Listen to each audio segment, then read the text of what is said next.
Okay, so welcome to Money Matters. My name is PJ, Priscilla Jew. I'm one of the assistant deans of student affairs. I currently work at the Sixth College. Like I said, this is something that's put on by all 6 of the assistant deans, but I'll be facilitating the bulk of the presentation today. And we also have... Hi, I'm Grace.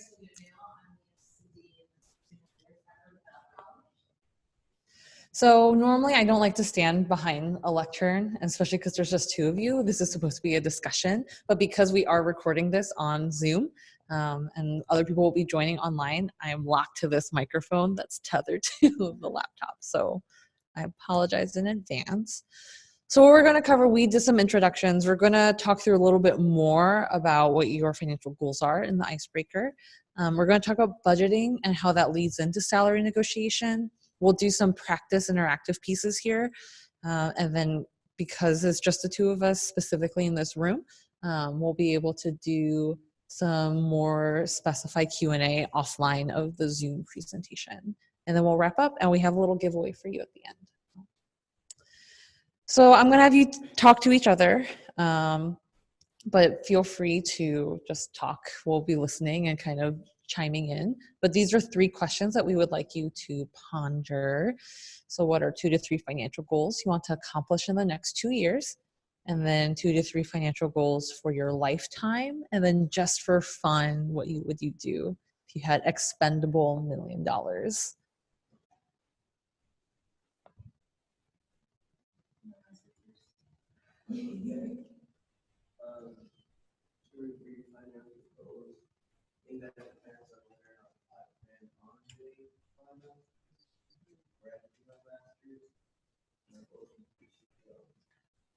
Save up enough money and work for your master's so I can graduate without debt. Or I can opt to do a master's and those 2 years on to live life really cheap for the lack of a better word, to save up money. Because I take care of my house. Okay. So buying a house is. Yeah. Do you know where you want to buy a home? Not yet. Yeah. Somewhere maybe Texas. Okay. Yeah. No, yeah. I mean, you obviously don't need to know, but the location will definitely make a difference on how much money you want to save with that. Yeah. What about you?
Where would you travel to?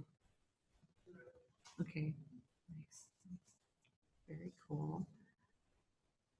You don't have a splurge buy at all? You would just invest? Your splurge comes from the return on investment.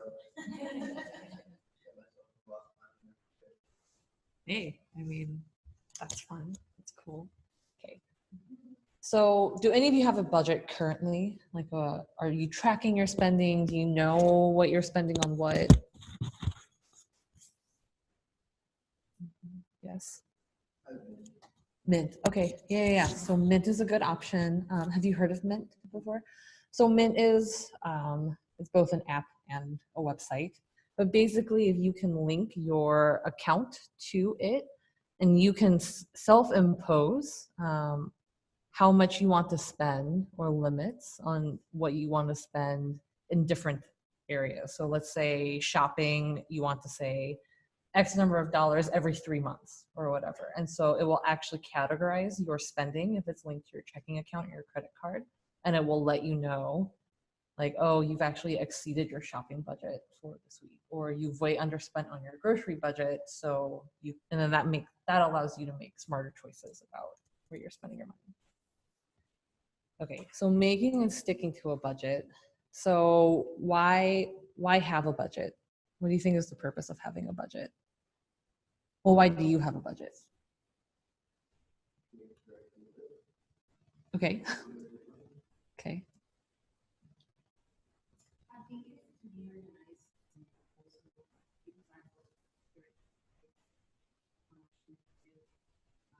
Mm-hmm.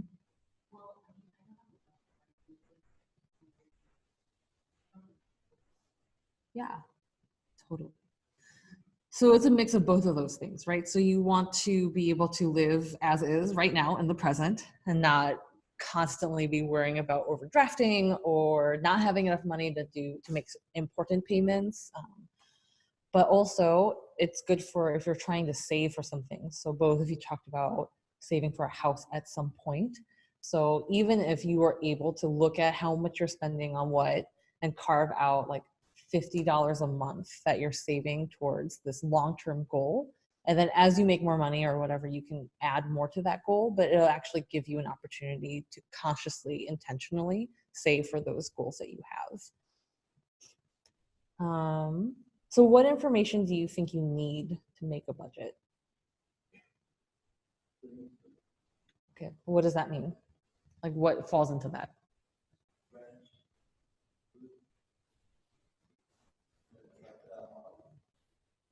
Yeah. Okay. So yeah, so you need to be tracking your receipts, right? Or if not the paper, at least electronically, what you are spending, how much you're spending and on what. But then also you'll need things like how much your utility bills are or what your pay stub is. So you know what income you're bringing in, right? Or if you're getting financial aid, what does that look like? So you need both everything that's coming in and everything that you're putting out as well. And so when you make a budget, you need to try to collect all of those documents first, just so you can get a lay of the land, right? Okay, approximately I'm spending this much on these things. And then you can always tweak your budget as you go. I also think knowing your values is an interesting one because you listed your exact priorities, right? So for you, gym membership, and then you said maybe your splurge buy is rock climbing, right? Like a rock climbing membership, but that's something that's important to you, but maybe not important to everyone, right? And so it's okay for you to put precedence on different hobbies, or for you eating out is like it's your thing. You're a foodie, and you're okay spending more money on food on a really nice restaurant or whatever. That's fine. You just need to identify what those are for you specifically. Okay, so these are typically things that would be included within your general budget, right? So rent, utilities, whatever your phone bill costs, content services. This used to be cable, and we had to change it because no one is really buying cable anymore. So your Netflix, Hulu, Amazon Prime, whatever the new Disney streaming one comes out, all of those things. If you have a car or intend to get a car, what that down payment is going to look like, what your monthly payment is going to look like, the insurance on it. Are you commuting often? How much does gas cost? If you have student loans, which that's one I think that sneaks up on people sometimes. And then food, entertainment, and if you're using a credit card. So this is just an example, right, of something that we ballparked. Maybe people are spending on these things per month. This may or may not be applicable to you, but it's important to take a look at these things and think about, if you're trying to save on rent, like what are ways that you can whittle that number down, if it's roommates or if it's living with your family for 2 years or whatever that looks like, right? Whatever your options are. So I like Mint. I personally like Mint and use Mint, but this could also be as easy as just having an Excel sheet, that has what your budget is, and then if you want to be tracking how much you spent at the end of each month on that and see where you are with it. Okay. So now that after you have your budget put together, the next piece is going to be negotiating your salary. We went for the pug theme. So there are some basics to salary negotiation. So we're like, as far as the general presentation, we're not going to go into specifics about a certain field or what benefits or whatnot. We're just going to talk very generally. And then our practice time, we'll have some more time to do that. But the 4 things that go into salary negotiation is the assessment of your capabilities. So the level of experience that you have, what skill sets that you have really well developed that you can demonstrate. The employer's budget, and that is the piece that is probably outside of your control. The market rate for the job, and then your ability to negotiate. So the first one is all about you and your internal work and your preparation leading up to these interviews. And the third one is one where you will really need to do your research on this. Like, you should know what competitive salaries are across the nation within that area. For an entry level, whatever that looks like for you, you should be doing that research beforehand. And we'll cover that more as we go through. And then the employer's budget, it's also, I think, I guess Grace can chime in, but I think that's a fair question for you to be asking during the negotiations of how much is it that this is not a possibility versus it's uncomfortable, right? Okay. So you need to go in with the right negotiating mindset. Are either of you nervous about negotiating by chance? You are? Are you? No. Okay. I think both is fine. I do think that I was very nervous to negotiate my salary because I just didn't know what to ask for. I didn't know if it was okay to keep asking for more things, and what happens if I throw out these numbers and they can't reach it. What do I do? Do I not take the job? Can they take the job offer away from me? So all of that to say, like, put that aside, I guess, once they make a job offer, they can't rescind that job offer. So the offer is out there. It is up to you to decide whether or not you can accept that offer or live with the number that they've given you. But you do need to approach it with the right mindset of knowing what you're worth. So this is where the research is really helpful, right? It's really important for you to know, it's important for you to know where you stand in that range. If you're coming fresh out of school without many years of experience, it may not be fair for you to ask for the higher end of a range, for example. What was your question? Mm-hmm. Yes. Yes. So I think there are some companies that will start to talk about salary during the interview. Don't fall into that trap, because technically they're not supposed to or be allowed to use that as a decision maker for offering you a job. They should only be offering you the job if you're the most qualified candidate, period. Does that make sense? Yeah. And so you want to, if they straight up ask you, well, we can talk about like what are some ways to kind of softball an answer out of that realm. But for the most part, you wait till they make the offer. And with the offer, they will tell you what the salary is. And that's when you can start the negotiation process. When you're going through the negotiation, be confident, stand your ground. Like I said, once they make the offer, they can't rescind the offer. So as long as you're being respectful, which is the third point, you're just trying to explore your options and figure out what's best for your life, right? And remember, it's not their personal money and it's not personal. So even if they're unable to meet your requests or whatnot, it's not because of your qualifications or you as a person. It's most likely, going back to that last slide, just what their budget is or what their parameters are. And be willing to walk away. You know, you may or may not be in that position, to be honest, like when you're there, but you need to know what your bottom line is. And if they can't meet your bottom line, then you need to know that you're worth more and look elsewhere if needed. Okay. So I've been talking a lot about doing your research. So you need to know what your minimum acceptable salary is. So in order to do that, you have to know your budget. So that is something that you need to be doing before, if possible, even if you can just get like a rough ballpark of what you think you need to be making in order to live, to save, whatnot. You need to have that knowledge. And you need to account for cost of living. So that's also why I was asking where you wanted to buy the house, right? Because how much it costs to eat out or to partake in entertainment, or what your rent is going to cost, is going to be determined by where you're living. So you just want to make sure you're taking that into consideration. What may be a competitive pay here versus somewhere in the Midwest, for example, that is going to be much higher, right? From here to the Midwest. Benchmark your salary. So there are a bunch of different websites that you can use. So salary.com, transparentcalifornia.com if you're looking in California. Glassdoor is one that I've used also.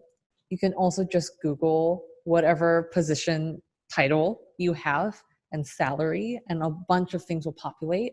And you can just take a look at all these different job descriptions. And again, just get a sense of what the range is. Sorry, did you get it? Or?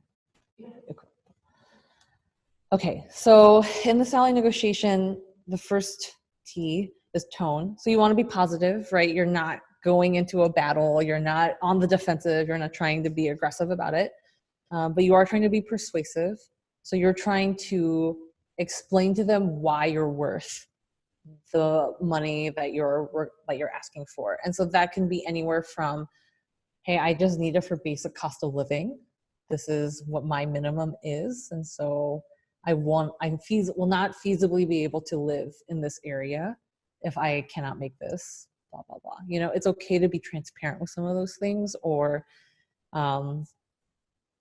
yeah, we'll get more into that, but be persuasive, but be flexible. So potentially in their budget, they don't have the opportunity to give you a higher salary. That happens a lot, or a higher hourly wage. But are there other benefits that they could offer you instead that would offset that? So you had kind of talked about the benefits package, right? So could they offer you a better benefits package to offset a wage gap? And always be listening carefully, because it's not just the content of what they're saying, it's also their tone as well, and reading between the lines of what is a negotiable piece and what is a hard fast no, because this is the company standard or this is the company line and we can't go above this pay grade. Tactics. So always let the employer name a salary figure first. Sometimes they will ask you, typically when I hear about this, they will ask you, what do you think is fair, in like an interview? And that's where things get a little bit tricky. And I wouldn't answer that question personally, not with a number. I think you can get around that with, you know, I will probably need to do some more research, and I would love to hear what your offer is first so I can just make sure that I'm in the right range. Just walk out of that situation. You don't want to name your own salary figure first, because in that situation, if you way overshoot, then they may question whether or not they're able to bring you on, or whether or not they should make you that offer, right? Or whether it's even reasonable. If you don't know what's reasonable at their company, that's risky, right? But if you lowball it and come in way too low, you're shooting yourself in the foot, right? Because you're telling them that you're willing to accept something lower when maybe their median salary would have been higher if you let them make the offer first.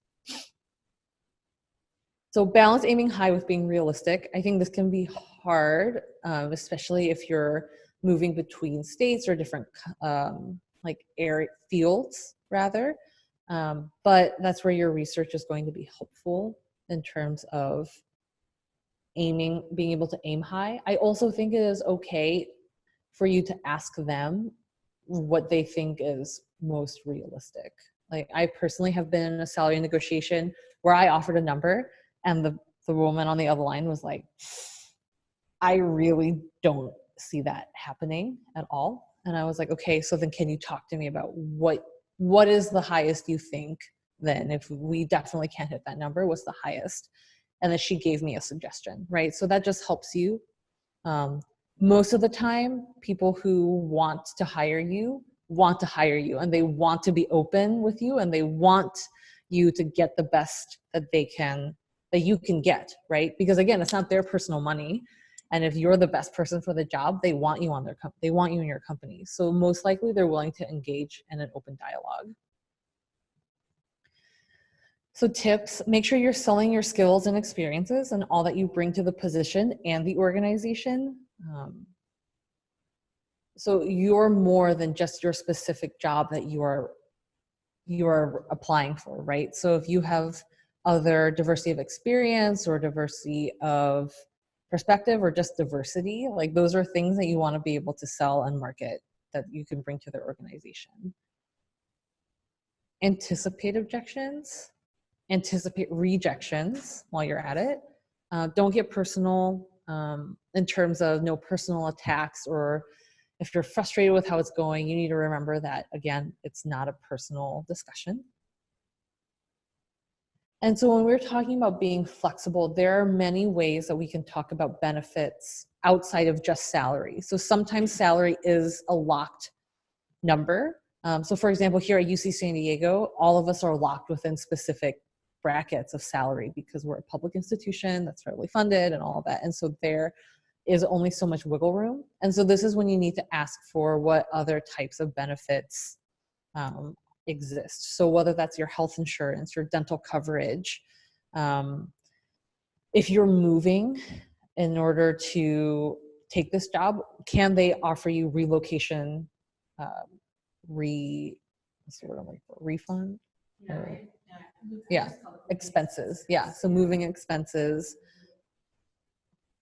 Is there an opportunity for stipends, or what does their raise, their merit raises or their years of service raises, what do those things look like? You can get a sense of what that looks like. So maybe the salary you're coming in at is lower than you want, but in a year they are able to share that this would bump you up this many percentage, and then it would keep bumping up every year.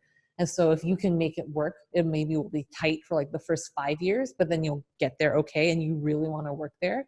That's something that you can negotiate for yourself too, right? Of what that looks like. Can you think of other benefits that? So maybe your job, you have to travel, doing sales or something like that. So they provide a car and a card that has a gas, so that necessarily expenses that you pay for. Travel, so a lot of businesses and things are going to travel to meetings, they'll take care of hotel and airfare. I mean, you can negotiate professional development funds. Maybe you want to go back to school, or you know you eventually want to go get a master's degree. So what would that look like? Does the company have a plan, scholarships, access for continued education? Or like for us, like I went to school got my master's and I paid 75%, or I got 75% off of my master's degree. So I paid 25% of the cost to get my master's degree because I wanted to. So all of those things play into whether or not you decide to go with the company or not. One of the benefits beyond just because there's so many more. Will they do a flex schedule? If you have kids, are they willing to let you go down to 4 10-day, 4 10-hour days rather than 5 8-hour days? What do those benefits look like? You get a year off, like you get 6 months, they only give you the minimum of what the federal state. So all of these things are important. Things that you don't get, long term, you're going to be all that stuff right away, but those benefits come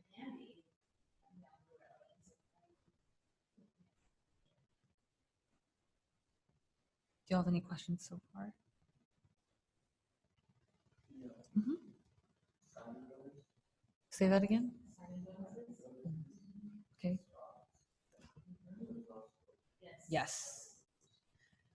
I mean, they're somewhere between monetary benefits and near monetary benefits. But yeah, those are also huge factors, especially if you are signing with a startup company and you don't, there's like a big payout potentially, right? If your company goes public and things like that. Yeah.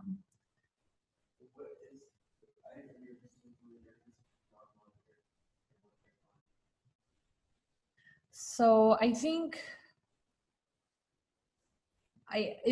the non-monetary and near monetary, those are more maybe cohesive to what your values are, right? And so I was thinking like with a flexible schedule, that would be a non-monetary benefit because you're still working the same amount of hours, you're still going to give you the same amount of pay for that, but that's just an added bonus that you could participate in, or even a flexible schedule. So if an 8 to 4:30 is hard for you, which it is for a lot of people, can you negotiate like a 9 to 5:30 or a 10 to 6? Those are things that you can adjust to accommodate your lifestyle, right? A near monetary benefit would be, so for example, like some companies do unlimited vacation time or vacation and sick time. So technically vacation and sick time is a pseudo monetary benefit because for those of us who do accrue hours and it's not unlimited, that we can get paid out for those hours if we were to leave the position. Does that make sense? But if that's something that's important to you, whether it's because you want to be able to travel a lot or you have family commitments that might require you need to take a lot of sick time to be with your family, etc., those are really good options for you too. Yeah. Does that make sense? Okay, so this is the practice portion. I'm going to wrap up for the sake of the Zoom meeting so that I can stop holding this tiny microphone here. Okay. So we're going to send out an online evaluation. So just if you're able to fill that out for us, that would be great. Like I said, next Monday, we're doing one on strengths and how you can leverage those and maximize those on your LinkedIn and your resume, things like that. Next Monday, May 6th. And then we're doing a second event after that focused on the co-curricular record. Do you all know what the co-curricular record is? Okay. So it is something that goes in addition to your transcript, and it's basically all of the things that you've done outside of the classroom. So have any of you been involved with any student orgs or student leadership or volunteer or anything? Cool. Okay, so I would still potentially look at what's offered online as myccr.ucsd.edu because there may be things that you have done that actually do fall in and could be tracked in an official transcript way. So if you were attending iLead presentations or different workshops or seminars, some of those also are actually offered through the co-curricular record.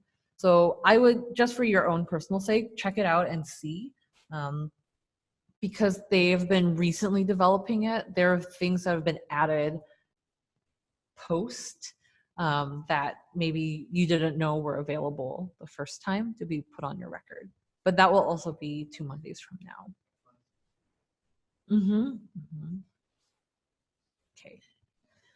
So I'm going to end this now.